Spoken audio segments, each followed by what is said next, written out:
ምና እንድታስረዳኝ ፈልጌ ለማወቅ ፈልጌ ነው። እሺ አንተ ማን እንዴ ምንድነው የምታደናገረው? እየጠየቅ ያለሁትን ፈተና ቦታውን አሳይ። በቃ ያው እኔ ትንሽ ካደር ማን ነው ብዬ ነው ጥያቄ ጠየቅኩ እኮ ሰው። በዛኛው አካውንት ሸኘኸኝና በዚህኛው አካውንት መጣው መልስ መመለስ አትችልም ኡስታዝ? እሺ እኔ ማወቅ የምፈልገውን ነገር መጠየቅ ያለብኝ ጠይቄ ማወቅ ያለብኝ ነገር አውቄያለሁና ሻሃዳ ለማያዝ ነው የፈለኩት። እሺ የምለውን ቃል አብረሽ እየተከተልሽ ነው።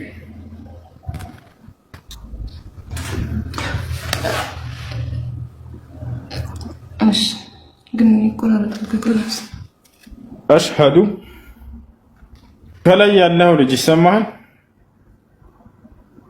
አሎ ሰላም፣ እንዴት ነው? ሰላም፣ ደህና ነሽ? አለው ደህና ነህ? አለን። እሺ አለን። ስለ እስልምና እንድታስረዳኝ ፈልጌ ለማወቅ ፈልጌ ነው። እሺ እኔ ክርስቲያን ነኝ። አይሽ እስላም ብሎ ማለት አንድና ብቸኛ ለሆነው አምላክ ታዛዥ መሆን፣ እርሱም በብቸኝነት መገዛት ማለት ነው። ይህ የነብያት ሁሉ አስተምህሮ ነው። ነብያት ሁሉ ስለ አንዱ አምላክ ሊያስተምሩ ነው የመጡት። አምላክ አንድም ሶስትም ነው ብሎ ያስተማረ ማንም ነብይ የለም። ይህ አንድ አምላክ በብቸኝነት መመለክ እንዳለበት አስተምረዋል። ይህ አንድ አምላክ ዘላለማዊ ሕያው እንደሆነ አስተምረዋል። በሕያውነቱ ላይ ሞትነት የለበትም። አምላክ ሞተ ከተባለ በፍጹም የአምላክ አይደለም። መሞት የሰው ልጅ ባህሪ ነው፣ የፍጡር ባህሪ ነው። እዚህ አምላክ አላህ ስለ ራሱ ሲናገር ወተወከል ዐለል ሐይ አለዚ ላ የሙት ይላል። በፍጹም በማልሞተው በሆንኩት በእኔ በአምላክህ ላይ ብቻ ተመካ ይላል። ወዐለላሂ ፈተወከሉ ኢን ኩንቱም ሙእሚኒን እና እርሱ ዘላለማዊ ሕያው እንደሆነ ይናገራል። ሁወል ሐዩ ላ ኢላሃ ኢላሁ ይላል። እኔ ዘላለም ሕያው የሆንኩኝ አምላካችሁ ነኝ፣ ከእኔ በስተቀር ሌላ ማንም አምላክ የለም እያለ ይናገራል።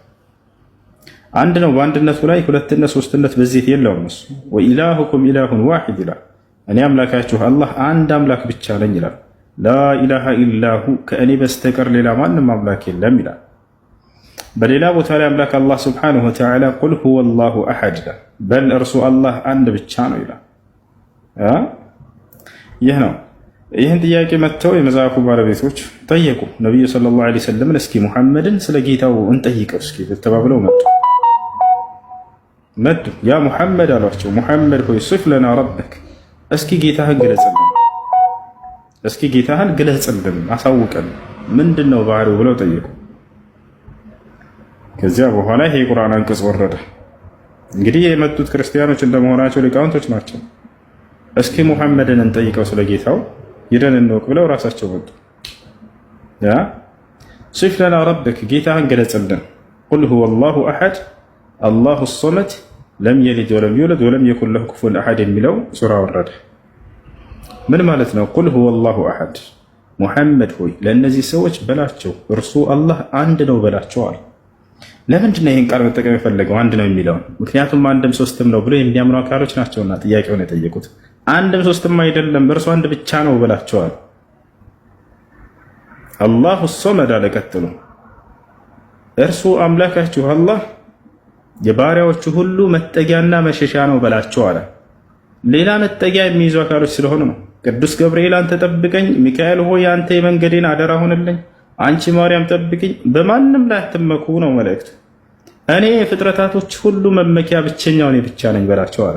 አላሁ አሶመድ ለም የሊድ ወለም ዩለድ፣ እርሱም ያ አምላክ አልወለደም አልተወለደም በላቸው አለ። ለምን? የመጡት አካሎች አምላክ ወልዷል ተወልዷል የሚል እምነት ስላላቸው ማለት ነው።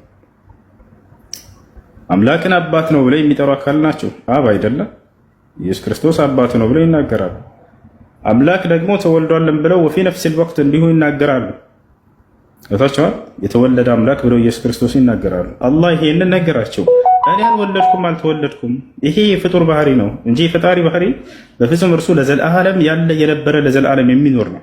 አዲስ ማንነት ከጊዜ በኋላ የሚቀየር ባህሪ የለውም። እርሱ መለኮት ብቻ ነው። በመለኮትነቱ ላይ ሰውነት የለበትም። ከጊዜ በኋላ ሰው ሆኖ መጣ ላ አምላክ አይለዋወጥም። መጽሐፍ ቅዱስም ላይ ራሱ ብሉይ ኪዳን ላይ ምን አለ? አነ ረቡ ላ አተገየር ይላል። እኔ አምላክ ነኝ አልለዋወጥም በፍጹም አለ። በቃ ዘላለም መለኮት ብቻ ነው። በመለኮትነቱ ላይ አምላክ ነው ሰውም ነው ተብሎ የሚገለጽ አይደለም አምላክ።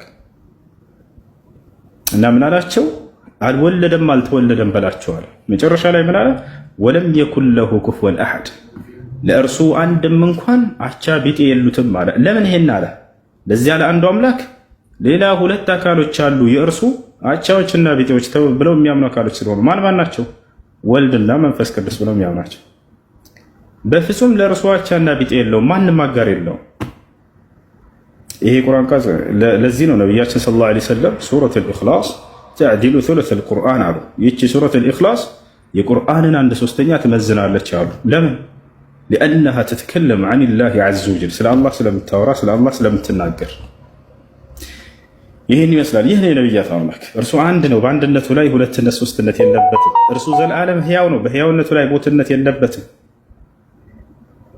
እርሱ አምላክ ነው፣ በመለኮትነቱ ላይ ሰውነት የለበትም። እርሱ ጌታ ነው፣ በጌትነቱ ላይ ባርነት የለበትም። እርሱ ኃያል አሸናፊ ነው፣ በአሸናፊነቱ ላይ ተሸናፊነት የለበትም። ማንም ፍጡር መጥቶ የሚገድለው የሚሰቅለው የሚቀብረው አይደለም። እርሱ በሞትም ላይ በሰው ላይ በመላእክ ላይ በሁሉ ላይ ስልጣን ያለው ነው። ያሻውን ሁሉ የሚያደርግ የሆነ አምላክ ነው እና ይህ ነው هذا هو الاسلام። ይህ ነው ኢስላም። ነብያቶች ወደዚህ ነው የጠሩ። ሌላው ነገር ኢስላም ነብያቶች ቀደምት ነብያት ሁሉ የሰበኩት ሃይማኖት ነው። እንዳለ ከላይ እስከ ታች ሙሉ ማስረጃዎችን ብታዩ ነብያት ስማቸው የተጠቀሰው ሙስሊሞች እንደሆኑ ተገልጿል። አብርሃምን እንውሰድ። ታላቁ አብርሃም የኢስሐቅ አባት የእስማኤል አባት ማ ካነ ኢብራሂሙ የሁድያን ወላ ነስራንያን ወላኪን ካነ ሐኒፈን ሙስሊማ ወለም የኩን ሚነል ሙሽሪኪን ይላል። የሚገርማቸው አሁንም አይሁዶችና ክርስቲያኖች የመካ ካህዲያኖች በዚህ ጉዳይ ሄደው ነቢዩ ሙሐመድን ሰለላሁ ዐለይሂ ወሰለም ጠይቀው የወረደ የሆነ የቁርአን አንቀጽ ነው። ምንድን ነው የጠየቋቸው? አይሁዶችም አይ አብርሃም ከኛ ነው ይላሉ። ክርስቲያኖችም አይ አብርሃም ከኛ ነው ይላሉ። የመካ ካህዲያኖችም ምን ይላሉ? አይ አብርሃም ከኛ ነው ይላሉ። ምክንያቱም አብርሃም በዚያ ቦታ ላይ ሄዶ እስማኤልን እዚያ ቦታ ላይ አስቀምጦ እስማኤል እነዚህን አረቦች ስለወለደ ከእርሱ በኋላ ስለመጡ አብርሃም ከኛ ነው ብለው ያምናሉ። እስኪ ሙሐመድን እንጠይቀው ተባብለው ሄዱ። ወዲያው ከአላህ ስብሓነሁ ወተዓላ ዘንድ መልስ ወረደ። ማ ካነ ኢብራሂሙ የሁድያን ወላ ነስራንያን ወላኪን ካነ ሐኒፈን ሙስሊመን ወለም የኩን ሚነል ሙሽሪኪን። ያ አብርሃም አይሁድ አልነበረም አላቸው። አብርሃም ክርስቲያንም አልነበረም አላቸው። አብርሃም ልክ እንደ መካ ሰዎችም አጋሪ አልነበረም፣ በእኔ በአምላኩ ላይ የሚያጋራ አልነበረም ማለት። ታዲያ ምን ነበር? ወላኪን ካነ ሐኒፈን ሙስሊመን፣ ነገር ግን በሐቅ መንገድ ላይ ቀጥ ያለ ሙስሊም ነበር አላቸው። አያቸው። ኖህ ምን አለ ስለ ራሱ? ወኡሚርቱ አን አኩነ ሚነል ሙስሊሚን፣ እኔ ከሙስሊሞች እንደሆን ታዝዣለሁኝ አለ። ያው ነብያት ቃል በቃል እኔ ሙስሊም ነኝ ብለው የሚናገሩበት ነው እስላም። ምናልባት መጽሐፍ ቅዱስ ላይ ከኦሪት ዘፍጥረት እስከ ራዕይ ድረስ ብትሄዱ አንድ ነብይ እኔ ክርስቲያን ነኝ ያለ በፍጹም ልታመጣ ትችሉ የለም። አንድ ነብይ አንድ እኔ ክርስቲያን ነኝ ያለ የለም። ወይንም ልክ እንደ አብርሃም ሙስሊም ነበር ተብሎ እንደተቀመጠው በቁርአን ላይ የትኛውም የመጽሐፍ ቅዱስ ክፍል ላይ አንድ ነብይ ተነስቶ አከሌ ነብይ ክርስቲያን ነበር የሚል የለም። ማን ነው ታዲያ? ነብያቶች ካልሰበኩት፣ ነብያቶች ይህን ነገር ያኖሩበት ከሆነ ሌላው ነገር ደግሞ ከዚህ በላይ አምላክ ራሱ በነብያት በኩል አልተናገረውም። ክርስቲያን ሆኑ ብሎ ያዘዘበት አንድ ቦታ የለም። ወፍ አምላክ ዘንድ እውቅና ከሌለው ቆም ብላችሁ አስቡ። ነብያት ካልሰበኩት ይሄን ነገር ነብያቶች ይሄ እምነታቸው ነበር ተብሎ ካልተገለጸ እንዴት ነው ነገ ከአምላክ ፊት በምትቆም ጊዜ በድፍረት ይሄን እምነት እዚህ እምነት ላይ ነበርኩ ብለህ ልትናገር የምትችለው? እኛ ሲው ቃል በቃል አምላክ አላህ አደራ ሙስሊሞች ሁኑ ብሎ ሲያዘን እናያለን። ወላ ተሞቱና ኢላ ወአንቱ ሙስሊሙን አላ፣ አደራ ሙስሊሞች ሁናችሁ እንጂ እንዳትሞቱ ይለናል ቃል በቃል። ወረዲቱ ለኩሙል ኢስላም ዲና ይላል። እስልምናን ሃይማኖት ብቻ ወደድኩላችሁ እያለ ይናገራል። በሌላ ቦታ ላይ ምን ይላል? ኢነ ዲነ ዒንደላሂ ልኢስላም ይላል። ከእኔ ከአላህ ዘንድ ቀጥተኛው ሃይማኖት ኢስላም ነው አለ። የቱ ጋር ነው እግዚአብሔር ክርስቲያን ሆኖ ብላ ያዘዘው? የለም ወፍ መጽሐፍ ቅዱስ ላይ ከእኔ ዘንድ ተወዳጅ ሃይማኖት ክርስትና ነው። አይደል ተውት። እና ክርስትና የሚለውን ቃል ሰርች አድርጉ፣ ወላሂ አታገኙት። ክርስትና ብላችሁ ጻፉ፣ የለም መጽሐፍ ቅዱስ ላይ። እና ይሄን ይመስላል ኢስላም ባጭሩ። አምላክ በነቢያት በኩል ለሰው ሁሉ የደነገገው ብቸኛው መለኮታዊ ሃይማኖት ነው። በዚህ ላይ ኑሩ ብሎ አዞናል። በዚህ ላይ ለኖረ ሰው በቀጣዩ ዓለም ቃል ገብቶልናል። ምን እንደሚያደርግ ወደ ገነት እንደሚያስገባ ቃል በቃል አላህ ሙስሊም ከሆናችሁ ወገነት ትገባላችሁ እያለ ይናገራል። الذين آمنوا بآياتنا وكانوا مسلمين ادخلوا الجنة ሱረቱ ዙኽሩፍ ላይ ምን አለ? እነዚያ ሙስሊም የሆኑትን ገነትን ግቡ ነው የምላቸው በቀጥታ እያለ ይናገራል። ይሄ ትልቅ ረፍት ይሄ ነው። በቃ ላከ እንዳዘዘህ አይተህ ነው አያየህ ባይ ነው። በቀጣዩ ዓለም ወዴት እንደምትሄድ ነግሮሃል ራሱ አለቀ። እና ይህ ነቢያቶችም ልጆቻቸውን ትውልዶቻቸውን አደራ ሙስሊም ሆኑ ሲሉ እናያለን። ያዕቆብን እንውሰድ። ወያዕቆብ ያ በኒየ ኢነላህ አስጠፋ ለኩም ዲነ ፈላ ተሙቱነ ኢላ ወአንቱም ሙስሊሙን። ያዕቆብ ለልጆቹ ምን አላቸው? አደራ ልጆቼ ሙስሊሞች ሁናችሁ እንጂ እንዳትሞቱ በሌላ መንገድ ላይ አላቸው ይላል። ታዲያ ልጆቹስ ምን አሉ?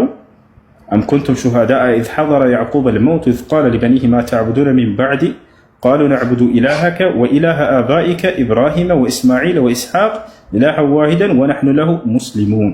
ያ አንዱን አምላክ ብቻ እናመልካለን እኛም ለእርሱ ሙስሊሞች ነን፣ ለእርሱ ታዛዦች ነን አሉ ይላል። ማን? የያዕቆብ ልጆች። ዮሴፍ የዮሴፍ ምዕራፍ የሚላለ በቁርአን ላይ ዮሴፍ ራሱ ምን ይላል? ተወፈኒ ሙስሊመን ወአልሒቅኒ ቢሷሊሒን አለ። አደራ አምላክ አላህ ሙስሊም አድርገህ ግደለኝ አለ። ያው ነቢያቶች በትክክል ቃል በቃል እምነታቸውን የገለጹበት ብቸኛው መለኮታዊ መጽሐፍ ቁርአን ብቻ ነው። እኔ ሙስሊም ነኝ እያለ ነቢይ ይናገርበታል። ሙስሊሞች ናቸው እያለ አምላክ ስለ እነርሱ ይናገርበታል። አምላክ ራሱ ሙስሊሞች ሁኑ እያለ ይናገርበታል። ሙስሊም ለሆኑት በቀጣዩ ዓለም ገነትን ትገባላችሁ እያለ ራሱ ቃል ይገባበታል። ይህን ይመስላል። እሺ አሁን መሰለህ ይሰማል ድምጼ? ያው ይሰማል።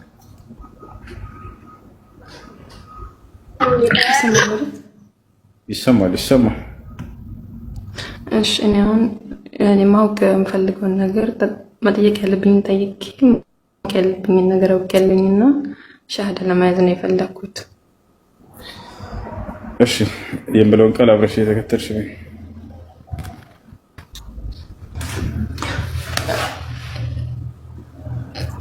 እሺ ግን ይቆራረጣል ከክላስ አሽሃዱ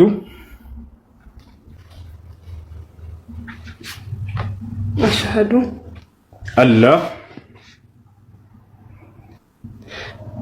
መጀመሪያ ግን ፀጉሬን መሸፈን አለብኝ እንዴ? ፀጉሬን መሸፈን አለብኝ? ችግር የለውም። ብትሸፍኒ መልካም፣ ሸፍኒ ከቻልሽ።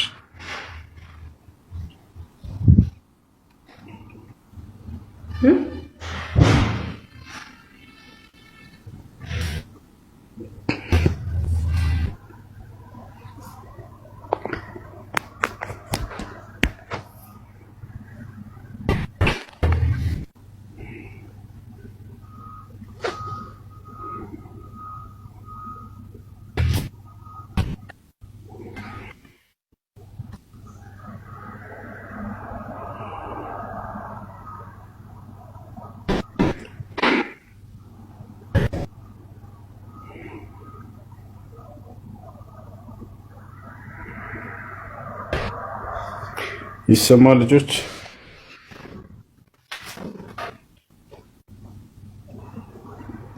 ይሰማል? አዎ ይሰማል። እስከዛ አንድ ጥያቄ አለችኝ ልጠይቅ። እሺ አለሽ? ቆይ ካለሽ ተጨርሰና እሷ ትቀጥላላችሁ። እሺ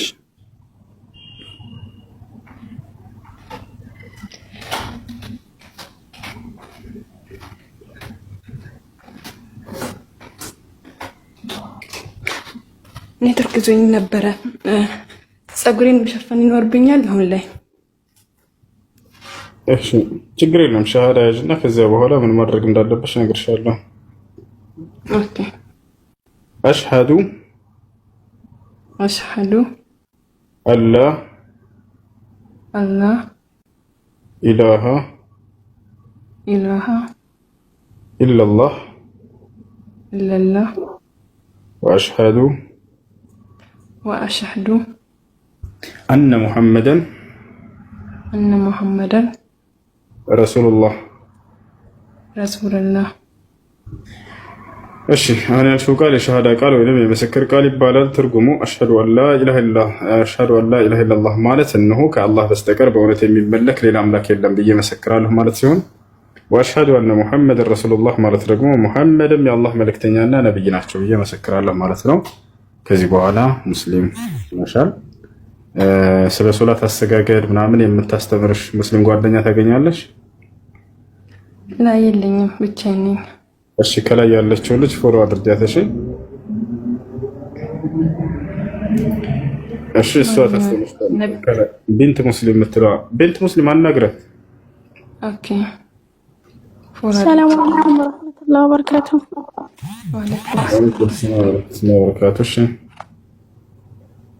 እሺ በቃ በውስጥ ጽፍልሻለሁ።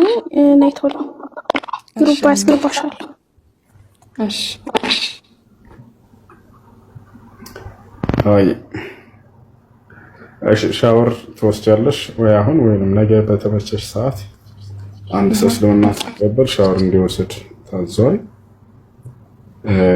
ያ ነው። እሺ አመሰግናለሁ። ያይሽ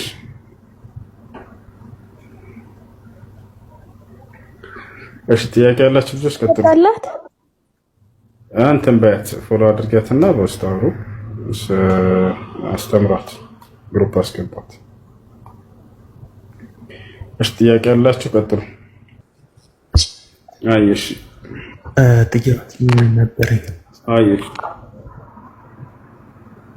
ኦኬ ሰማለሁ። ይሰማል። እሺ ብዙ ጥያቄዎች አሉኝ፣ ግን ሁለት ጥያቄዎች ልጠይቅህ። አንደኛው በእስልምና የነቢያት እምነት ነው ብላችሁ ታምናላችሁና ለእሱ አንድ ማስረጃ ስጠኝ። ከዛ ስለ ነጻፍ ጋር መጠይቅ ጥያቄ አለ። የነቢያት እምነት ነው የምትለኝ ማለት ቁርአንን ተንተርሰህ ሳይሆን፣ ለምሳሌ ከዛ በፊት የነበሩት ነቢያት እነ ኢሳ እነ ሙሳ የተለያዩ ነቢያቶች አለ ትላላችሁ። ለዛ ማስረጃችሁ ምንድን ነው? ኦኬ ስለ እስልምና ልጠይቅ መጥተሃል፣ ግን ከእስልምና ማስረጃ አንጨች አትፈልግም ማስረጃ እሱን አካሄድ። ምክንያቱም ማልቀበልበት ምክንያት ምንድነው? ከሱ ውጭ ያሉ ማስረጃዎች ቁርአን ለሱ ማስረጃ ሊሆን አይችልም። ስለዚህ ስለ ክርስትና ልጠይቅህና ከመጽሐፍ ቅዱስ ውጭ ማስረጃ ልጠይቅህ ነው። ምን ትላለህ? ተስማማለህ? ነው መልስ የምትሰጠኝ እኔን ተንተርሰህ ነው? አንተ ራስህ መልስ የምትሰጠኝ እኔን ተንተርሰህ ነው? በራስህ መልስ መስጠታችን ነው። ሚዛን አስቀመጥክልና የአንተ ሚዛን ላንተ ነው። ቆይ አዳምጥ እኔንም ላው አይደለም። ኖ እንዳውራ ትፈቅድልኝ? አንተ መልስ አትፈቅድልኝ? አይ አይደለም። አንተ መልስ የምትሰጠኝ ክርስትናን ተንተርሰህ ነው? ማን የተንተራሰልህ? እኔማ ከራሴ ልመልስላቸው አልኳቸው። አያቸው አይደል? ክርስቲያኖች ይመጡና ጥያቄ ጠይቀዋል። ስለ እስልምና ጥያቄ አለኝ፣ ግን ከእስልምና ማስረጃ አልፈልግም። ታዲያ እስከ መጽሐፍ ቅዱስ ልስጥህ? ከሂንዱይዝም መጽሐፍ ልስጥህ? አይ ይሄንን ሚዛን እሺ ላንተ ልጠቀመው ችግር የለውም፣ ለኔ ልጠቀመዋለሁ፣ ላንተም ልጠቀመው። እሺ ስለ ክርስትና ልጠይቅህና ከመጽሐፍ ቅዱስ ውጭ ልስጠኝ? የለም ወፍ ሙሴ ነብይ እንደሆነ ከእርሱ በፊት የተነገረለት አንድ ነብይ የተናገረለት አምጣ ብሏቸው ወፍ የለም ማስረጃ ለተቻለ አይደል? ይሄ ነው። ስለዚህ እኛ ግን በጣም የሚገርመው ወላሂ ላዚም የምንጠይቃቸው ከመጽሐፋቸው ነው። መልስ እንኳን የለውም ከመጽሐፋቸው ማለት ነው። ቅድም ሀያ ልጅ በተናገርኩት ላይ ሊናገር ፈልጎ ነው። ክርስትና የሚባል መጽሐፍ ቅዱስ ላይ የለም። በእኛ ላይ ግን እስልምና መጽሐፋችን ላይ እንዳለ እየተናገርኩ ነው አይደል? ለተቻለ አይደል? ይሄ ነገር ያለው ወአለይኩም ሰላም ወራህመቱላሂ ወበረካቱ። እስልምና ላይ የጠየቃችሁት ሁሉ መልስ እንዳለ ስለምታውቁ ከእስልምና መጽሐፍ አንፈልግም ትላላችሁ። ኢስላም ለጥያቄዎቻችሁ ሁሉ መልስ እንዳለው ስለምታውቁ ለማንኛውም ገብታችሁ ጠይቁሽ። ጥያቄ ያለው ሰው ስለ እስልምና ማንኛውም ሰው ጠይቅ ይችላል። አይ እኛ ስለ ክርስትና ጠይቀናችሁ በራሳችሁ መጽሐፍ እኮ ነው የምንጠይቃችሁ። የለም ለምሳሌ ኢየሱስ ክርስቶስን አምላክ ታደርጋላችሁ። ኢየሱስ ክርስቶስ ግን አምላክ ነኝ ብሎ የተናገረበት ቦታ የለም። ስላሴ ትሉናላችሁ። ስላሴ የሚላለው ወይ መጽሐፍ ቅዱስ ላይ የለም። ሌላ ቦታ እንጠይቃችሁ እንኳን ሌላ መጽሐፍ ከዛው ከራሱ መጽሐፍ የሌለው ነገር እኮ ነው እምነታችሁ እንዳለ መሰረቱ። አድሚኖች ካላችሁ አስገባችሁ። ኦኬ በዛኛው አካውንት ሸኝኸኝና በዚህኛው አካውንት መጣው መልስ መመለስ አችልም ኡስታዝ? ጥያቄህን አቅርብ፣ ከዚያም ሚውት አድርግ። ኦኬ ችግር የለውም ጠይቃለኝ፣ ሚውት አደርጋለሁ። በሱራ 18 በ18ኛው ሱራ ከቁጥር 60 እስከ 82 ላይ አንዲት ቃልን እናገኛለን። አንዲት ታሪክን የከድርና የሙሴን ታሪክ እናገኛለን። አንድ ጥያቄ የከድርና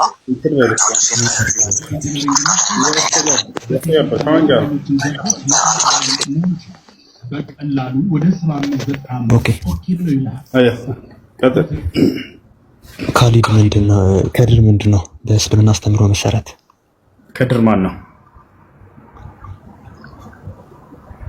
ሱራ 18 ላይ የምናገኘው ከድር ትልቁ ላይ አድርጉት።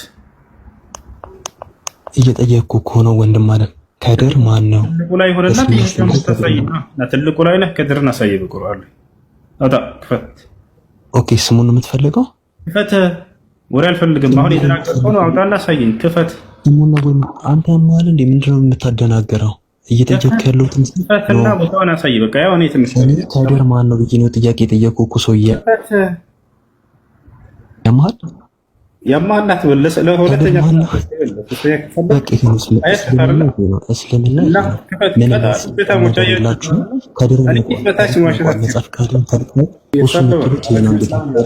የሚባል ነገር አያውቅም።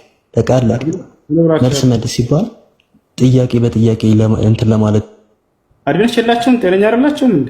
ኢስላም እንደዚህ ነው ብሎ ተሳርበው ለመምጣት ነው የወጣው።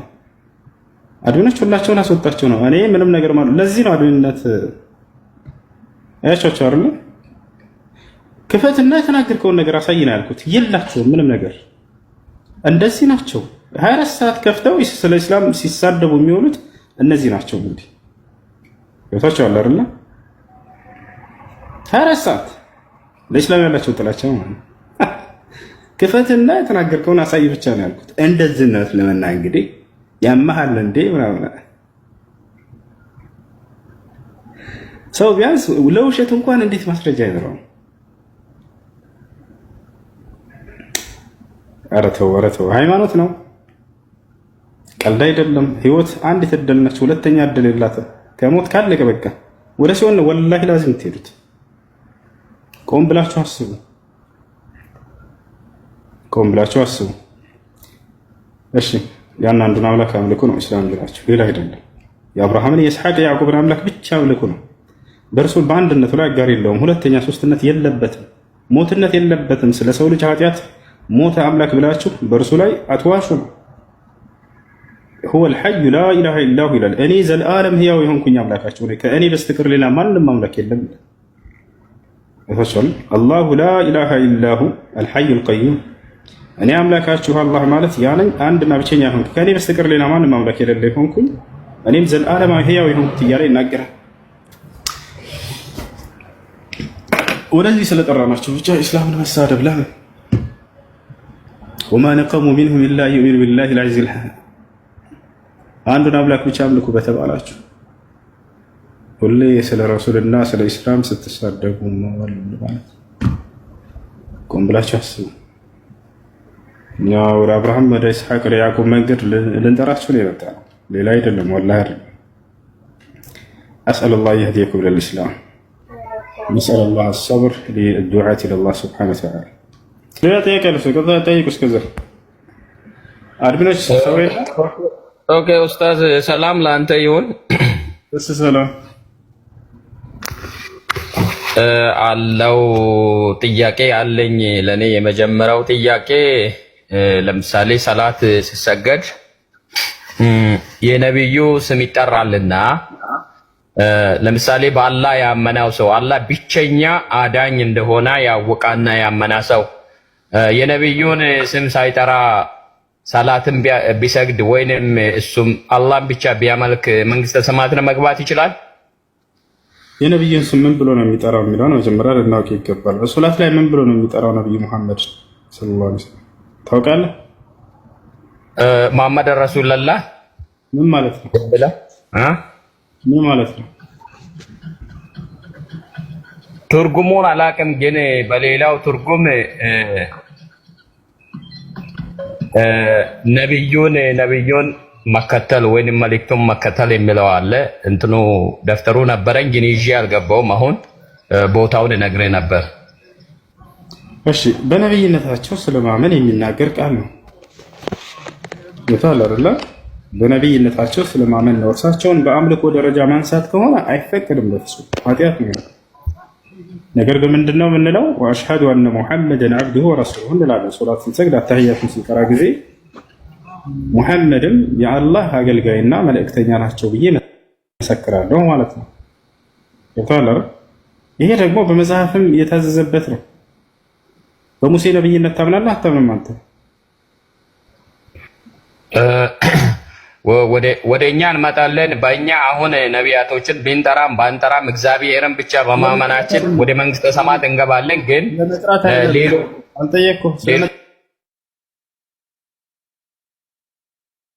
መጥራት አይደለም ጥያቄ። ሙሴ ነብይ ነው ብለህ ታምናለህ አታምንም አንተ? ነብይ እንደሆነ አምናለሁ። ነብይ አይደለም ብትልስ አንተ? ነብይ አይደለም ብትል ነብይነቱን ብትክድ መንግስተ ሰማያት ትገባለህ አትገባም? የሱን ነብይነት በሱ ጊዜ የነበሩት ናቸው ማመን ያለባቸው። እኔ አሁን የሱን ነብይነት የማመን ግዴታ የለብኝም። ስለዚህ እግዚአብሔር የተናገረውን ቃል አንተ አትቀበልም። ነብይነቱን ሙሴ ነብይ ነው ያለውን ማለት ነው አይደል? እቀበላለሁ። አሁን የሚቀበለው እኔ የሚቀበለው የኢየሱስን ነው፣ የኢየሱስን ቃል ነው። ጥያቄ ስለ ኢየሱስ አይደለም። እግዚአብሔር ስለ ሙሴ ነብይነቱን የተናገረበትን አትቀበለውም? እግዚአብሔርን እንዴ እግዚአብሔርን ለምን አልቀበልም? ስለዚህ ካልተቀበልከው እግዚአብሔርን ወደ ገሃነም ትገባለህ። አገው አሁን ወቅት አለ። ለምሳሌ ሙሴ ቅድም ስታወራ ነበር ስለ ወቅት አይደለም። እግዚአብሔር ሙሴ ነብይ ነው ብሎ የተናገረበትን ባትቀበለው እግዚአብሔርን ገነት ትገባለህ አትገባም? እኔ አሁን ሙሴን የመቀበል ግዴታ የለብኝም። አሁን ጥያቄውን እንትን አትበል፣ አዳምጠኝ። እግዚአብሔር የሙሴ ነብይነት የተናገረበትን መጽሐፍ ቅዱስ ላይ አይ እግዚአብሔርን አልቀበልም ይሄን ሙሴ ብሎ የተናገረ ነብይ ነው ብሎ የተናገረበትን ብትል መንግስተ ሰማያት ትገባለህ አትገባም? መካድ የለብኝም፣ አልገባም። ስለዚህ የእግዚአብሔርን ቃል የካደ ሰው ወዴት ነው የሚሄደው? ወደ ገነት ይገባል ወደ ገሃነም? የእግዚአብሔርን ቃል የካዳው ወደ ገሃነም ነው የሚገባው። አሁን ጥያቄ ደግሞ በአጠራር ላይ ነው። አሁን ለምሳሌ እኛ ነቢያቶችን አንተ ስለምንል ይቅርታ እያደረጋችሁልኝ በቀደም ዕለት ገብቼ ታምራት መልሰልኛል። በቃ ሰማሁ። ስለዚህ ነው ጥያቄን አልጨረስኩም። ቆይ ልጅ ልመልስልህ፣ አዳምጠኝ። አሁን ጨረስኩኝ። እሱን እንድታውቅ ነበር። አሁን እዚህ ቦታ ላይ አላህ የነቢዩ መሐመድ ሰለላሁ ዐለይሂ ወሰለም ነብይነት ራሱ ነግሮናል። አምላክ የተናገረውን አምነን መቀበል ግዴታ ነው። አንተም እንዳልከው ማለት ነው። ልትክድ ይገባል ወይ ስለ ሀይ ልክድ አይገባኝም። ልክ እንደዛው እኛ ነብይነታቸውን ብቻ እናምናለን። ገብቶሃል አይደል? ያሰጋገድ ስርዓት አለው። ሶላት በምንሰግድ ጊዜ የዛኔ ስማቸውን ለምንድን ነው የምንጠራው? ከአምላክ ጋር እያስተካከልን አምላክነታቸውን ከሆነ በፍጹም አናደርገውም። እኛ የአምላክ አገልጋይና ነብይነታቸውን እመሰክራለሁ የሚል ቃል ነው። ገብቶሃል አይደል? ይሄንን አምላክ ራሱ ስለነገረን ያንን እንቀበላለን። በሶላት ላይ የምንጠራው ከአምላክ ጋር በማስተካከል ነው ወይ ከሆነ ጥያቄሽ በፍጹም አይደለም። እዛ በፍጹም አናደርገው። እርሳቸው እንዳውም አስጠንቅቀውናል ከአምላክ ጋር በፍጹም እንዳናስተካክላቸው ማለት ነው። ላ ተጥሩኒ ከማ አጠረት ነሳራ እብነ መርየም ኢነማ አነ ዓብዱን ፈቁሉ ዓብዱላሂ ወረሱሉሁ አሉ ሲናገሩ፣ አደራችሁን ክርስቲያኖች የማርያምን ልጅ ከልኩ በላይ ከፍ ከፍ አድርገው ከመለኮት ጋር እንዳስተካከሉት እኔንም ትውልዶቼ በመሲሁ ላይ የተሰራው ስህተት በእኔ ላይ እንዳይሰራ ከልኬ በላይ ከፍ ከፍ አድርጋችሁ ወደ መለኮት ወደ አምላክ ጋር እንዳታስተካክሉ እንዳታነሱ ይብላል። ያያችሁ። ስለዚህ ነቢያችን ሰለላሁ ዐለይሂ ወሰለምን በጥንቃቄ ነው እኛ የምንሄደው በእርሳቸው ላይ መልእክተኛነታቸው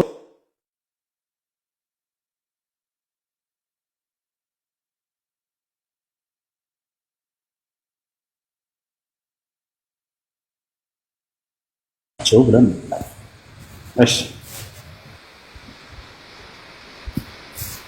መካም ነው መልሰልኛል። እኔ እንደዚህ አይነት መልሶችን ነው የፈለኩትና እኔ ሲጠይቀኝ እኔንም በጥያቄ እንትን ስትለኝ ይጠፋብኛልና አንተ ብቻ መልስልኝ። ሌላ ደግሞ አሁንም እንደተናገርከው ኢየሱስ ክርስቶስ እኛ መጽሐፍ ቅዱስ የሚያስተምረን ከሁሉ የበለጠ እንደሆነ ያስተምረናልና ወደ አንተ ሊመጣ አይደለም። ግን እዛ ጋር አንድ ጥያቄ ሊጠይቄ ነው። ለምሳሌ ኢየሱስ ክርስቶስ ጻድቅ እንደሆነ ታምናላችሁ፣ የእግዚአብሔር ልጅ መሆኑን ባታምኑም ኢየሱስ ክርስቶስ ኃጢአት የሌለበት እንደሆነ እናምናለንና በኢየሱስ ያመነ ሰው ወደ ገሃነም ይገባል ብላ ታምናለህ? እሱ ጋር ማብራሪያ ስጠኝ። ኢየሱስ ክርስቶስን እንደ አምላክ አድርጎ ያመነ ሰው አዎ እርሱ ወደ ገሃነም ነው የሚገባው። ራሱ መሲሁ ሲናገር ምን አለ? ወኢነ አላህ ረቢ ወረብኩም ፈዕቡዱህ ይላል። የእኔም የእናንተም አምላክ እርሱ አላህ ብቻ ነው፣ እርሱን በብቸኝነት ተገዙት። ሀዛ ሲራጡ ሙስተቂም አላቸው፣ ይህ ነው ቀጥተኛው መንገድ አላቸው። በሌላ ቦታ ላይ መሲሁ ራሱ ሲናገር ምን ይላል? ወቃለ ልመሲሑ ያ በኒ እስራኤል አዕቡዱ ላህ ረቢ ወረበኩም ኢነሁ መን ዩሽሪክ ቢላህ ፈቀድ ሐረመ ላሁ ዐለይሂ ልጀነተ ወመእዋሁ ናር ወማ ሊዛሊሚነ ሚን አንሳር። ይህ የመሲሁ ትምህርት ነው። መሲሁ ራሱ ሲናገር ወቃለ ልመሲሑ ይላል። ክርስቶስን አለ እያለ አላህ ይነግረናል። መሲህ መሆኑ እናምናለን። ያው መሲሁም አለ እያለ ይነግረናል አላህ ሱብሓነሁ። አንዳንዴ ዒሳ ይላል፣ አንዳንዴ መሲሁ ይላል። መሲሁም እንዲህ አለ ይላል። ምን አለ? ያ በኒ እስራኤል አለ መሲሁ፣ እናንተ የእስራኤል ልጆች ሆይ ዕቡዱላህ ረቢ ወረበኩም፣ የእኔንም የእናንተንም ጌታ የሆነውን አላህን ተገዙ አለ።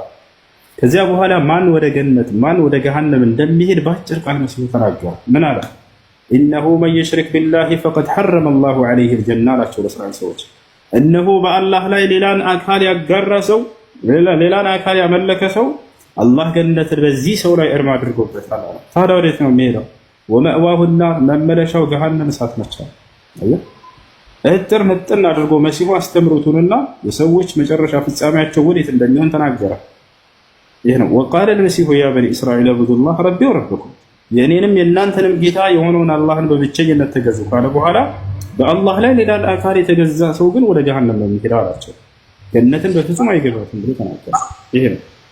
እሺ ኦኬ፣ መልካም ነው ኡስታዝ። እስኪ እቺን ቦታ እንድታብራራልኝ ይፈልጋለሁ። ይሄንን እኛ ኢየሱስ ክርስቶስ የተናገረው ቃል ነው ብለን እናምናለንና ሼር አድርጌልሃለሁ። አሁን በዚህ ውስጥ ሄደ መሰለኝ።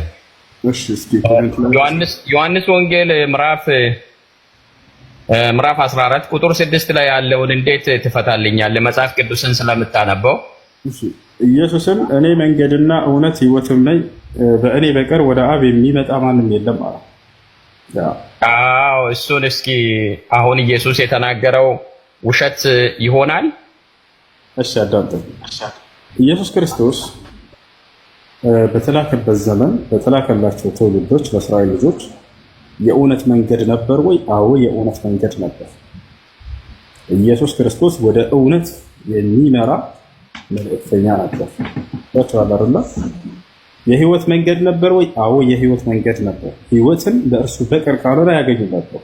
የህይወት ማለት ነው የዘላለማዊ ህይወት ማለት ነው። ያ ማን ነው? የቀጣዩ ዓለምን ህይወት ነው። ሞት የሌለበት ዘላለማዊ ህይወት የሚገኘው ለእስራኤል ሰዎች በመሲሁ በኩል ሲሄዱ ነበር። እባክህ ያለ እኔ በቀር ማንም ወደ አብ የሚሄድ የለም አላቸው። አዎ በእርሱ በኩል ካልሆነ ማንም ወደ አንዱ አምላክ ሊሄድ አይችልም ነበር። ቃል በቃል ይሄን ለነብዩ መሐመድ ሰለላሁ ዐለይሂ ወሰለም ሲናገር ብላለ አላህ ሙሐመድ ሆይ አለ ቁል ኢን ኩንቱም ቱሂቡነ አላህ ፈተቢዑኒ ይላል። አንደኛ በሱራ አል ዒምራን ላይ ምን አላቸው? ወአነ ረሱለ ሐቁን ይላል። ነብዩ መሐመድ እውነት ነው ይላል። እውነት ነው ስላለን አምላክ ነው ማለት ነው? አይደለም። የእውነትን መንገድ የሚመራ ነው ማለት ነው ትርጉሙ። መሲሁም ያለ እኔ በቀር ወደ አብ የሚሄድ የለም ሲል ጊዜ እርሱ በእርሱ በኩል ወደ አንድ አምላክ የሚደረስ መሆኑን እየገለጸ ነው። ታላላ አነ ረሱለ ሐቅ ይላል አላህ። መልእክተኛው ሙሐመድ እውነት ነው ይላል። በሌላ ቦታ ላይ ምን ይላል ደግሞ? ቁል ኢን ኩንቱም ቱሂቡነ አላህ ፈተቢዑኒ ያለ ሙሐመድ ሆይ ሰዎችን እንዲህ ብለህ ንገራቸው አላህን የምትወዱ እንደሆናችሁ እኔን ተከተሉ ይበላቸው። ያለ አንተ በቀር ማንም ወደ እኔ ማንም ሊመጣ አይችልም ይላል። አየህ። ስለዚህ ነብያቶች ወደ አምላክ የሚያዳርሱ የእውነት መንገድ ናቸው፣ የህይወት መንገድ ናቸው። ያለ እነርሱ ማንም ሰው በራሱ ወደ አምላክ ሊሄድ አይችልም። ለምን ከተባለ አምላክ ቃሉን ራእዩን የገለጠው በእነዚህ በነቢያት በኩል ነውና። ወታል አይደል? ያ ነብይ መሲሁ በዘመኑ የተላከለት ትውልድ በእርሱ በኩል ካልሆነ በስተቀር በፍጹም ወደ አምላክ ሊሄዱ አይችልም። እንዴት ሊያውቁ ይችላሉ የአምላክን መንገድ? የግዴታ ከአምላክ የተላከ መልእክተኛ ነው ሊያሳውቃቸው የሚገባው። ለዚህም ነው አምላክ አላህ ሱብሓነሁ ወተዓላ ሐዋርያቶችን መሲሁ የሚናገረውን ስሙ ይላቸዋል። በእርሱ በኩል ቃልን ይልክላቸው ነበር። ከዚያ ያንን እነርሱ ይተገብራሉ። ለምሳሌ በሱራ አል ዒምራን አልማኢዳ ላይ የማኢዳ ምዕራፍ 5 ቁጥር 111 ላይ ሐዋርያቶችን በመሲሁ በኩል አላህ ሲያናግራቸው እናያለን። ምን ይላቸዋል? ወኢዝ አውሐይቱ ኢለል ሐዋርይን አን አሚኑ ቢ ወቢረሱሊ ቃሉ አመና ወሽሀድ ቢአንና ሙስሊሙን ይላል። አምላክ አላህ ምን አለ? ወደ ሐዋርያቶችም ቃሌን ባስተላለፍኩ ጊዜ አስታውስ ይላል። በማን በኩል? በመሲሁ በኩል። ምን የሚል ቃል? አን አሚኑ ቢ ወቢረሱሊ፣ በእኔ እመኑ በላኩላችሁም መልእክተኛ እመኑ አላቸው። ታምራት ኢየሱስ ክርስቶስ ምን አለ? በእኔ እመኑ በእግዚአብሔርም እመኑ በእኔ እመኑ ብሏል አይደል? ያውና ቃል በእኔ እመኑ አላቸው አምላክ አላህ፣ በመልእክተኛዬም እመኑ አላቸው ቃል በቃል። ከዚያ ሐዋርያቶች ምን አሉ? ቃሉ አመና እነሆ አምነናል አሉ። ወሽሀድ ቢአንና ሙስሊሙን አሉ። በዚህም ይሄን በማመናችን ምክንያት ሙስሊሞች መሆናችንን መስክርልን አሉ። የሙስሊምነታቸው ማስመስከሪያ ቃል ይሄ ሸሃዳ ቃል ነበር። በአንዱ አምላክ ያምናሉ፣ በተላከላቸው መልእክተኛ እንደ መልእክተኛነቱ ያምናሉ። ሐዋርያቶች ሌላ ቦታ ላይ ምን ይላሉ? ፈለማ አሐሰ ዒሳ ሚንሁም አልኩፍረ ቃለ መን አንሳሪ ኢለላህ ቃለ አልሐዋርዩነ ነሕኑ አንሳሩላህ አመና ቢላሂ ወሽሀድ ቢአንና ሙስሊሙን ረበና አመና ቢማ አንዘልተ ወተበዕና ረሱለ ፈክቱብና መዐ ሻሂዲን ይላል። ሐዋርያቶች ምን አሉ? አመና ቢላህ አሉ፣ እነሆ በአንዱ አምላክ በአላህ አምነናል አሉ። ወተበዕና ረሱል አሉ፣ መልእክተኛውንም ተከትለናል አሉ። እያረላ በአንዱ አምላክ በአላህ አምነናል እንዲሁም መልእክተኛውንም ተከትለናል አሉ። መሲሁ እርሱን የሚከተሉ ነበሩ። እርሱን ካልተከተሉ በቀር ወደ አንዱ አምላክ መድረስ አይችሉም። ይህን ይመስላል። እሺ መልካም ነው። አሁን ወደ ሚልጃ ሊጠይቅና ኢየሱስ ክርስቶስ ሚልጃው ለዘላለም ነው ይላል። ዛሬም ስለኛ ይማልዳል ይላልና ዛሬ ኢየሱስ መማለድ አይችልም? እሺ እንግዲህ ምልጃ የሚያስፈልገው መቼ ነው ከተባለ የፍርዱ ቀን ነው። የፍርዱ ቀን ምልጃ ያስፈልጋል ወይ? አዎ ያስፈልጋል። የዛኔ ሰዎች ወይ ወደ ገነት ወይ ወደ ገሃነም የሚባሉበት ዓለም ነው። ዛሬ ላይ የፈተና ዓለም ነው። ዛሬ ላይ ታዲያ ምንድነው ከሰው ልጆች የሚጠበቀው ከተባለ አምላክ በነብያት በኩል ያወረደውን ህግና ስርዓት መኖር ነው። አምላክ በዚህ እመኑ እንዲህ አድርጉ ብሎ ያዘዘዋል አይደለ? በነብያት በኩል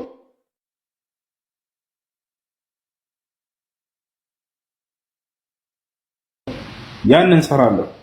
በቀጣዩ ዓለምስ የዛኔ ስራ የለም።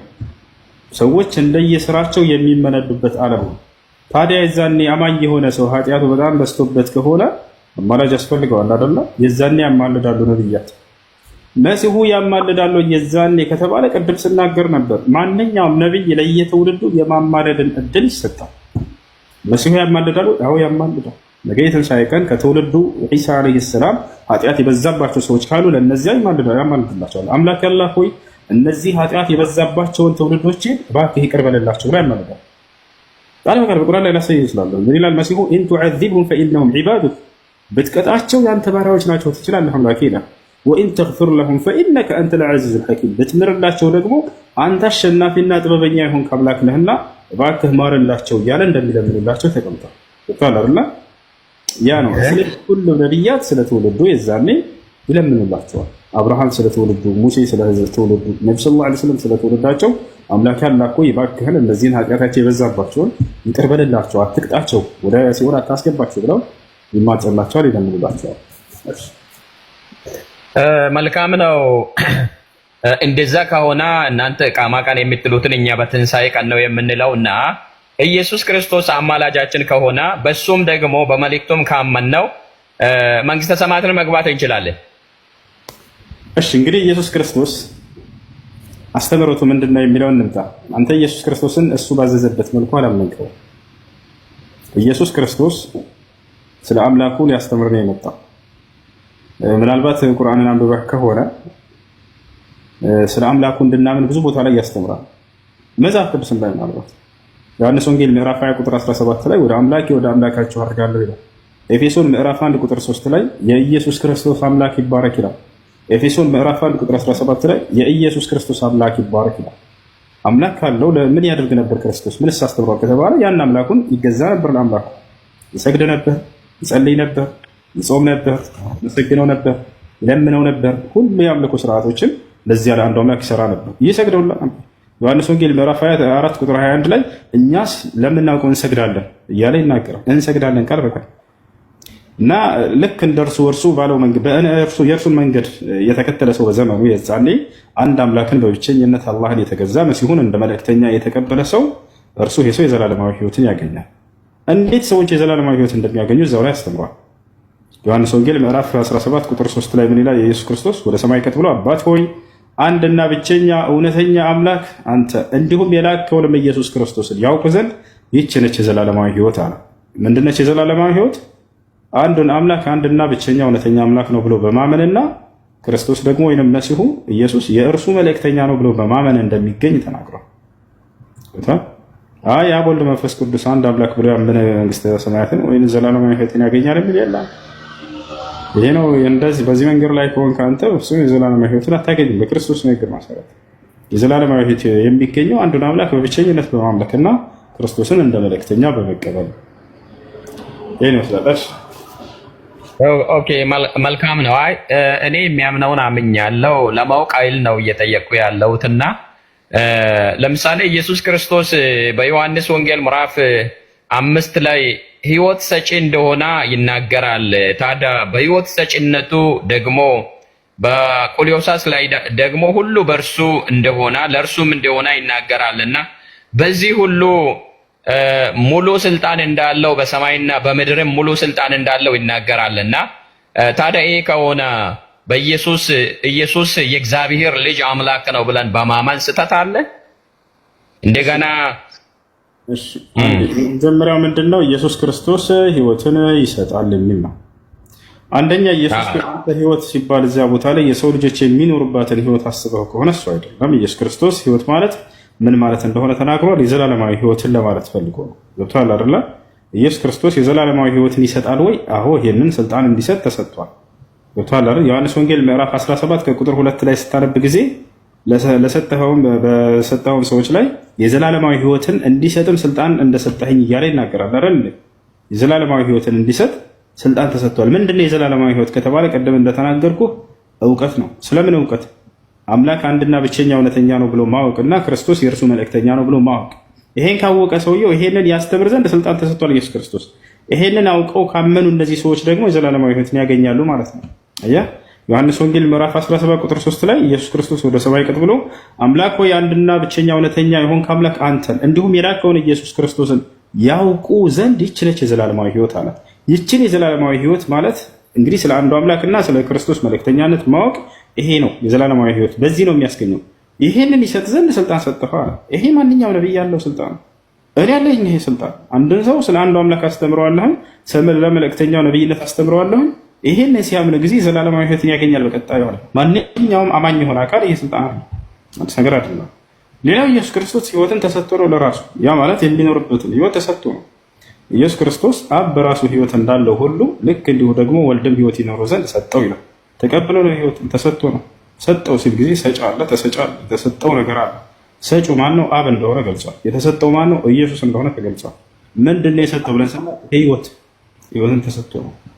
ሌላው ስልጣን አለው እንዲህ ለማድረግ ምናምን ያልኩት ስልጣኑ ሁሉ እንዳለ ተሰጥቶ ነው። መለኮታዊ ባህሪ ደግሞ የሚሰጥ ነገር አይደለም፣ ባህሪ ነው ከአምላክ። ኢየሱስ ክርስቶስ ስልጣንን መሰጠቱ በራሱ ትልቅ ፍጡር መሆኑን የሚያሳይ ማስረጃ ነው። ፍጡር ስለሆነ ነው እና ስልጣን የተሰጠው። ፈጣሪ ስልጣን ይሰጣል ወይ? ታምራት ፈጣሪ ስልጣን በፍጹም አይሰጥም። አምላክ ስልጣን ይሰጣል? በፍጹም አይሰጥም። እንዳውም ስልጣን መሰጠቱ ፍጡር መሆኑን ትልቅ ማስረጃ ነው። አምላክ አይሰጥም እና ይሄ ባህሪ በባህሪው ስላለው አምላክ አብ ስልጣን ይሰጣል ብዬ ብጠይቅህ አይ አይሰጥም ነው የምትለው። ኢየሱስ ክርስቶስስ ይሰጣል በደንብ ተደርጎ ስልጣን ተሰጥቶ ነው የሚያሳየው ፍጡር መሆኑን ነው። ስለዚህ ይህ ሁሉ ተውና አንዱን አምላክ የአብርሃም የይስሐቅን የያዕቆብን አምላክ በብቸኝነት አምልኮ ነው እኛ ምንላችሁ፣ ሌላ አይደለም። መሲሁን ካዱ አይደለም። መሲሁን እንደ መልእክተኛ አምናችሁ መቀበል ነው። ተቻለ አይደል? እኛ በጣም ከምናምንባቸው ከምናከብራቸው ነብያቶች መካከል መሲሁን አንደኛው። አላህ በቁርአን ላይ ወጂሃን ፊ ዱንያ ወልአኺራ ይለዋል። በቅርቢቱም ዓለም በቀጣዩም ዓለም ባለሟል ይሆናል። ወሚነል ሙቀረቢን ከእኔ ዘንድ ቅርብ ደረጃ ካላቸው መልእክተኞቼ መካከል ነው ብሎ መሲሁን ይገልጸዋል። ኢን ሁወ ኢላ ዐብዱን አንዐምና ዐለይሂ ወጀዐልናሁ መሰለን ሊበኒ እስራኤል ይላል አላህ። መሲሁ ማለት ጸጋዬን ከዋልኩባቸው መልእክተኞቼ መካከል ነው አለ አምላክ አላህ። ለእስራኤል ሰዎችም ተምሳሌት አርአያ አድርጌው ነበር እያለ ይናገርለት። ወረሱለን ኢላ በኒ እስራኤል ይለለታል አላህ። ወደ እስራኤል ልጆች የላኩት መልእክተኛ ነው እያለ ይገልጸዋል። ወዩዐልሙሁ ልኪታብ ወልሕክመተ ወተውራት ወልኢንጂል ይላል። መጽሐፍን አስተምረዋለሁ፣ ጥበብን አስተምረዋለሁ፣ ተውራትንም አስተምረዋለሁ፣ ኢንጂልንም አስተምረዋለሁ እያለ ይገልጽለታል። የእውቀት ባለቤት ነበር መሲሁ፣ የጥበብ ባለቤት ነበር መሲሁ። ያለፉትን መጽሐፎች ሁሉ አላህ በጭንቅላቱ ላይ አስቀምጦለታል፣ ያውቀው ነበር። በዚህ መጽሐፋቸው ላይ እንዲህ ይላል እያለ እየጠቀሰ ያላቸውን ስህተት ሁሉ እያረመ እንዲነግራቸው አድርጎታል። አላህ ሱብሓነሁ ወተዓላ አያ ሚን አያቲላህ ነው መስሉ በእስልምና መሲሁ ተአምር ነው። እሱ በራሱ ሰውየው ተአምር ነው። ያጀማ አላህ በቁርአን ላይ ቃል በቃል ተአምር ነው እያለ ይገልጻል። ወለቲ አሕሰነት ፈርጀሃ ፈነፈኽና ፊሃ ሚን ሩሒና ወጀዐልናሃ ወብነሃ አየተን ሊልዓለሚን እናቱንና እርሱን ተአምር አደረኳቸው ለዓለም ይላል። ተአምርነቱ ከምን አንጻር ነው? ማንም ወንድ ሳይገናኛት መሲሁን ወልዳለች ማርያም አይደለ? ያለ አባት የተወለደው ብቸኛው ሰው በመባል ተአምር ነው ከኛ ዘንድ። እርሷም ራሷ ተአምር ናት። ለምን? ማንም ወንድ ሳይገናኛት የወለደች ብቸኛ ዓለማችን ሴት መርየም ዓለይሃ ሰላም። ስለ መርየምም ኢስላም ያስተምራል። መርየምን ካዱ አይደለም። ወደ እስልምና ስትመጡ ጊዜ መርየምን የሚገባትን ቦታ ዒሳን የሚገባውን ቦታ ስጡ ነው፣ ሌላ አይደለም። እርሱን ወደ መለኮት ከፍ አታድርጉ። እንደ አይሁዲዎች ማትካዱት። አይሁዲዎች መሲሁን ክደዋል አይደለም? እንደነሱ እንድትሆኑ አይደለም። ልክ እናንተም ወደ መለኮት ከፍ እንዳደረጋችሁት እንደዛም አይደለም። መካከል የሚገባውን ቦታ አስቀምጡ ነው። በዚህ ነው ነብዩ ሰለላሁ ዐለይሂ ወሰለም ይህን የነብያት መንገድ በመሲሁ ላይ የተሰራው ስህተት ሊያርሙና ሊያስተምሩ ፈልገዋል። የአህለል ኪታብ ቀድ ጃአኩም ረሱሉና ዩበይኑ ለኩም ከሲራን፣ እናንተ የመጽሐፉ ባለቤቶች ሆይ እነሆ መልእክተኛ የመጥቶላችኋል ሙሐመድ ብዙ እውነታ ሊገልጽላቸው ዘንድ እያለ ላቸው። ከዚያ መካከል የመሲሁን ጉዳይ ሊያስተካክላችሁ ነበር። እሺ ስለ መርየም ምን ብሏል ኢስላም? አንደኛ መርየምን አላህ ሱብሓነሁ ወተዓላ ከዓለማት የተመረጠች ሴት ብሎ ገልጿል። ኢነላህ አስጠፋኪ ወጠሀረኪ ወስጠፋኪ ዐላ ኒሳኢል ዓለሚን፣ ከዓለማት ሴቶች ሁሉ ከአምላክ ዘንድ የተመረጠች ጻድቅ ሴት ነች። አላህ ቃል በቃል በቁርአን ላይ ወኡሙሁ ስዲቀቱ ይላል። እናቱም ጻድቅ ነች፣ እውነተኛ ሴት ነች ብሎ አላህ መስክሮላታል። ወካነት ሚነል ቃኒቲን ይላታል፣ በእኔ ትእዛዝ ላይ ቀጥ ካሉት ነበረች ብሎ ገልጿታል። ንጹህ ተብላ ተገልጻለች። ኢነላህ አስጠፋኪ ወጠሀረኪ፣ ንጽሕት ወይም ንጹህ ተብላ ተገልጻለች በቁርአን ላይ ቃል በቃል። ነቢዩ ሙሐመድ ሰለላሁ ዐለይሂ ወሰለም ስለ ማርያም ምን ብለዋል? ሁለቱን እንገራችሁ። ነቢያችን ሰለላሁ ዐለይሂ ወሰለም ስለ ማርያም ምን አሉ? ከሙለ ሚነ ሪጃሊ ከሲር ወለም የክሙል ሚነ ኒሳኢ ኢላ አርበዐ፣ ከወንዶች ምልኡነትን የተጎናጸፉ በርካቶች አሉ፣ ጽድቅናን የተጎናጸፉ ከሴቶችም እንደዚያው አሉና ከእነዚያም መካከል መርየም ነች ብለው ተናገሩ። ስለ ቀጣዩ ዓለም ነቢያችን ሰለላሁ ዐለይሂ ወሰለም ስለ ማርያም ሲናገሩ ምን አሉ? ቃለ ነቢዩ ሰለላሁ ዐለይሂ ወሰለም አፍደል ኒሳኢ አህሊል ጀነ አርበዐ ወሁም መርየም ወአሲያ ወፋጢማ ወኸዲጃ። ነቢያችን ሰለላሁ ዐለይሂ ወሰለም ምን አሉ? የጀነት ታላላቅ የሚባሉ ሴቶች አራት ናቸው አሉ። አንደኛ መርየም፣ አሲያ፣ ፋጢማ፣ ኸዲጃ እነዚህ ብለው ገለጻሉ። ስለዚህ በዚች ዓለም ምልኡነትን የተጎናጸፈች በቀጣዩ ዓለም ደግሞ ገነት ነች ብቻ ሳይሆን የገነት ታላቅ ሴት ብለው ገልጸዋል። هذه هي مريم في الإسلام، ይችነች መርየም በእስልምና መነጽር። እሺ መልካም ነው። አልጨረስኩም፣ ግን ብዙ ጥያቄ ምናልባት ሌሎች ካሉ እንትን እያልኩኝ ነው እንጂ አሁንም የተወሰኑትን ጥያቄዎች ምናልባት እድል ካለ ሊጠይቅህና እወጣለሁ።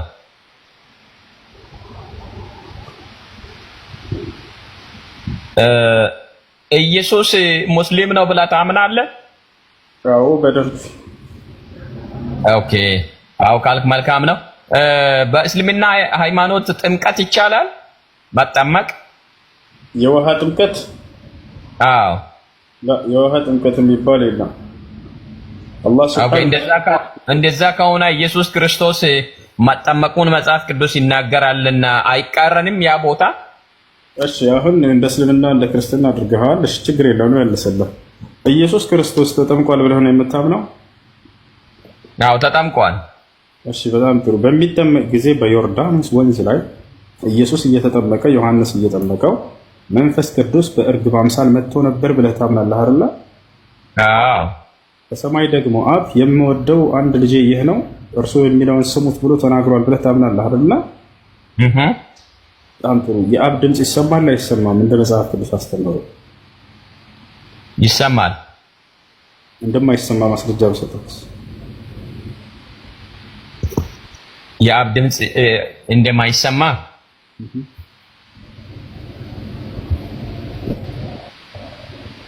የት ጋር ትሰጠኛለህ? ዮሐንስ ወንጌል ምዕራፍ 5 ቁጥር 37። ዮሐንስ ወንጌል ምዕራፍ ስንት? ምዕራፍ 5 ቁጥር 37። ያ ኢየሱስ ክርስቶስ የተናገረበት አይደል እንዴ? አዎ ቃል በቃል ኢየሱስ ክርስቶስ ሲናገር የአብ ድምፅ እንደማይሰማ ተናግሯል። ዮሐንስ የት ሰምቶ ነው የአብ ድምፅ ተሰማ ብሎ የጻፈው? የምወደው አንድ ልጄ ብሎ የጻፈው? አያችሁ፣ ይሄ ነገር ጥምቀት ስህተት እንደሆነ ከዚህ መረዳት ትችላላችሁ። የአብ ድምፅ እንደማይሰማ ኢየሱስ አስረግጦ ተናግሮ ሄዶ ዮሐንስ ግን ሰምተናል ብሎ ጽፏል። ማነው ትክክል? ምን ብለው ነው እዛ ጋር? ወይንም ከፍታ አንብብልኛ ሳታነበው ባታደርግ መልካም ነው። ማስረጃም እንደሆን ቅድም አንተም አንብብ ስትል ነበር። ወይንም እንዲያነብ እድል ወስዳኝ ችግር የለም አንብብሽ ተናግሯል። ሌላ አንብብልህ ላውጣለህ ወይ ታውጣለህ? ኦኬ እስኪ መጽሐፌን ልጻፍና ዮሐንስ ወንጌል ምዕራፉንና ቁጥሩን ምዕራፍ ስንት ነው ያልከኝ? ምዕራፍ 5 ቁጥር 37 ምዕራፍ 5 ቁጥር 37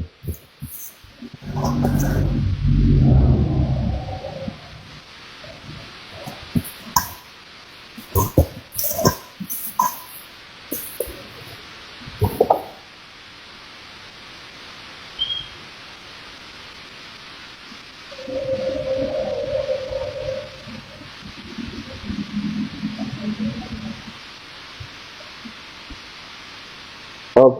አብ የሚሰጠው ሁሉ ወደ እኔ ይመጣል፣ ወደ እኔ የሚመጣው ወደ ውጪ ተምራት ዮሐንስ ወንጌል ቁጥር 37 እኔ 6 ነው የከፈትኩት። ይቅርታ ማብራቴ አይታየኝም በደንብ። ኦኬ 5:37 የላከኝ አብ ራሱ ስለ እኔ መስክሯል። ይሄንን አይደል ፈለከው? ጨርሰ ምን አለ ኢየሱስ? ኦኬ ማብራቴ አስቸጋሪ ነው። ቆይ ቦታውን ላግኛ።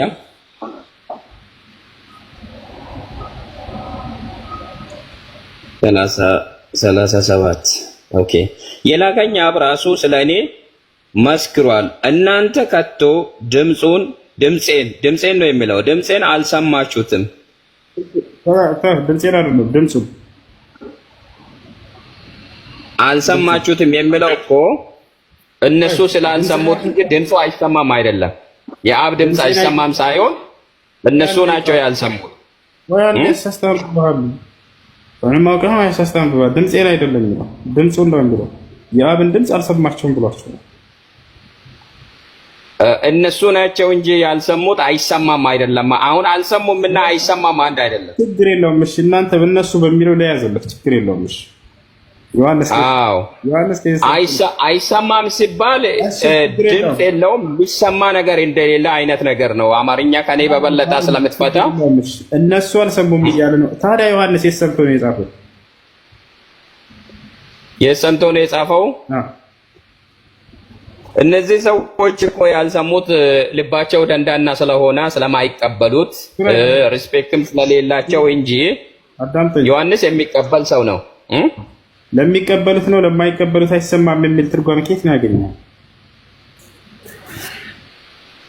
እንዴ አንተ ቁርአኑን እንዳነበብከው ነው እንዴ? ለሌሎች ፍቺ የለው አይደለም። ስለ ቁርአን አይደለም አሁን ጥያቄ። ችግር የለውም። እኔ በምፈታለህ ፍቺ ላይ ትጠይቀኛለህ። ደስ ያለህ አንተን ፈታህ አይደለ? አዎ በጣም ቅዱስ የሚፈታላ። ኦኬ በጣም ጥሩ። እንደሱ ብሎ ይፈታልህ ማን ነው? አይ ማን ነው ሳይሆን ይፈታል፣ ትርጉም አለው። ማስረጃ እሺ አሳየኝ። ችግር የለውም። እንደሱ ብሎ ይፈታልህ ማን? እንደሱ ብሎ ይፈታልህ አሳየኝ። ማስረጃ እንዳትጠይቀኝ። መጽሐፍ ቅዱስ የሚፈታው በሊቃውንቶች ነው፣ በአዋቂዎች ማለት ነው። ሊቃውንቶች የፈታ እንደሱ ብሎ አንድ ሰው ጥቀስልኝ። አንተ ወደዛ ለምን ትሄዳለህ? ለማንኛውም ድምፁን እሱ አልሰማችሁትም ብሏቸዋል። መልኩንም አላያችሁም አለ። አሁን ላስረዳህ እንዳልሰሙት ከምን ጋር አነጻጽሮ ነው ያነሳለህ? ከመልኩ ጋር። ያመኑ ሰዎችስ? እሺ የካዱ ሰዎች መልኩን አያዩትም ብለው፣ ያመኑ ሰዎች የአብን መልክ አይተዋል ወይስ አላዩትም? ያመኑ ሰዎች አብን የሚያዩ በክርስቶስ ነው። አብ አይታይም። አብ አይታይም። በጣም ጥሩ አየሁ አይደለ? ልክ እርሱ እንደማይታይ ሁሉ አለመታየቱንም አብሮ ገለጸልን። እንደማይታይ ሁሉ በሌላ ጥቅስ ላይ ላሳየህ እችላለሁ። ብዙ ቦታ አብ እንዳልታየ ሁሉ ድምፁም አልተሰማም። አብሮ እዚያው አነጻጽሮ ላይ ያነሳለ ገብቶሃል አይደለ? መልኩን እንደማያዩ ሁሉ ድምፁን በፍጹም እንዳልሰሙት እየገለጸላቸው ነው። ጢሞቴዎስ ምዕራፍ 6 ቁጥር 16 ላይ ምን ይላል? የማይሞተውም እርሱ ብቻ ነው አለ። ማንም ሰው እንኳን አላየውም፣ ሊያየውም አይቻለው። ማንም ሊቀርበው በማይችል ብርሃን ውስጥ ይኖራል። ክብር ከዘላለም እስከ ዘላለም ለእርሱ ብቻ ይሁን አሜን ይላል አይደለ? ታብራት አዎ፣ ማንም ሰው እንኳን አንድም ሰው እንኳን አላየውም። ስለዚህ አለመታየቱን አብሮ እዛው ጋር አነጻጽሮ ሲገልጽልህ ጊዜ ድምፁን አለመሰማቱን ሲገልጽልህ እንዳልታየ ሁሉ መልኩ ልክ እንዲሁ ደግሞ ድምፁም ሊሰማ የማይችል እንደሆነ ይገልጻል ማለት ነው። ይሄን ይመስላል። እሺ አንድ ጊዜ ጠብቁ ይመጣ። አይ እዚህ ጋር ያ ድምፅ አይሰማም። እሱ እህቴ የ8 ዓመት ሆና ያኔ ካፈር ሆና ነው የሞተችው እና እኛ ሁላችን አሁን ቤተሰብ ሙስሊሞች ነን። ለሷ ሰደቃ ብንሰጥ እንዴት ይታያል? 8 ዓመት ህፃን ልጅ? አዎ እሷ የ8 ዓመት ሆና ነው። ማን ነው እንደዛ ያደረጋት? አላህ ነው።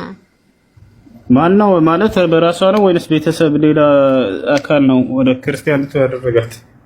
ማለት በፊቱንም ቤተሰቦቻችን ክርስቲያኖች ናቸው፣ ግን አሁን አልሐምዱሊላህ ሁሉም ሰልመዋል። እሺ ለማንኛውም 8 ዓመት ነች። ለአቅመ ሔዋን አልደረሰችም። ለአቅመ ሔዋን ሳይደርሱ ስለ እስልምና ሳይሰሙና ሳይረዱ የሞቱ ህፃናቶችን አላህ ዝም ብሎ በከንቱ ወደ ጀሃነም የሚያስገባ አምላክ አይደለም። ነቢያችን ሰለላሁ ዐለይሂ ወሰለም ሐዲስ ላይ ሲናገሩ ምን አሉ? ወለዚ ነፍሱ ሙሐመድን ቢየዲህ እነሁ ላ የስመዑ ቢ አሐድን ሚን ሃዚሂል ኡማ የሁድዩን አው ነስራንዩን ሱመ ለም ዩእሚን ቢ ወቢለዚ ኡርሲልቱ ቢሂ ኢላ ካነ ሚን አስሓቢ ናር አሉ። ምን አሉ ነቢያችን ሰለላሁ ዐለይሂ ወሰለም ስለ ህፃናት ልጆች እና እስልምናን ስላልሰሙ ሰዎች እጣ ፈንታ ሲናገሩ ማለት ነው። በቀጣዩ ዓለም የሚሆኑት ነፍሴ በእጁ በሆነችው በአምላኬ በአላህ ስም እምላለሁ አሉ። እኔ ከተላኩለት ትውልድ እስከ ዓለም ፍጻሜ ድረስ የሚገኝ ማንኛውም አይሁድ፣ ማንኛውም ክርስቲያን፣ ማንኛውም የሌላ እምነት ተከታይ ሊሆን ይችላል የእኔን ነብይነት ሰምቶ ልብ በሉ የተላኩበትንም የነብያትን መንገድ እስልምናን ሰምቶ ያልተቀበለ በጌታዬ ስም እምላለሁ የእሳት ነው አሉ። በዚሁ አንጻር ያልሰማስ እሳት አይሆንም ማለት ነው። ከታች አለ አይደል? ይህ ነው ያልሰማ ሰው ወደ እሳት አይሄድም። አንድ የክርስቲያን ህፃን ልጅ ምንም የሚያውቀው ነገር የለም፣ ስለ እስልምና አልሰማ፣ አልተነገረውም። ስለዚህ ይሄን ልጅ አላህ ሱብሓነሁ ወተዓላ በወላጆቹ ክርስቲያን ናቸውና ብሎ ይቀጣዋል? ላ ይቀጣው። ይሄ ነው። ልክ እንዲሁ በገጠር ዓለም ላይ ያሉ ሰዎች ስለ እስልምና ያልሰሙ በፍጹም ነገር ግን እነዚያ ሰዎች በእምነታቸው ላይ ክርስቲያን የሚሆኑ አይሁድ በሌላ እምነት ላይ ሞቱ። አላህ ወደ ጀሃነም ያስገባቸዋል ወይ? ላ እስልምናን እስካልሰሙ ድረስ መጥቶ ያስረዳቸው ሰው እስከሌለ ድረስ ስለ እስልምናም ስለ ነብዩ ሰለላሁ ዐለይሂ ወሰለም እስካልሰሙ ድረስ እነዚህ ሰዎች አላህ ሱብሓነሁ ወተዓላ ዝም ብሎ በከንቱ አይቀጣቸውም። አላህ ራሱ በቁርአን ላይ ሲናገር ይላል ወማ ኩና ሙዐዚቢነ ሐታ ነብዐሰ ረሱላ ይላል። እኔ ነብይ ሳልክ የምቀጣ አይደለሁም ማለት ነብይ ልኮ የዚያ ነብይ አስተምሮ ደርሶት አልቀበልም ያለን ሰው ነው አላህ ሱብሓነሁ ወተዓላ የሚቀጣው ማለት ነው። ወታቸው አለ አይደል? ይህ ነው። እሺ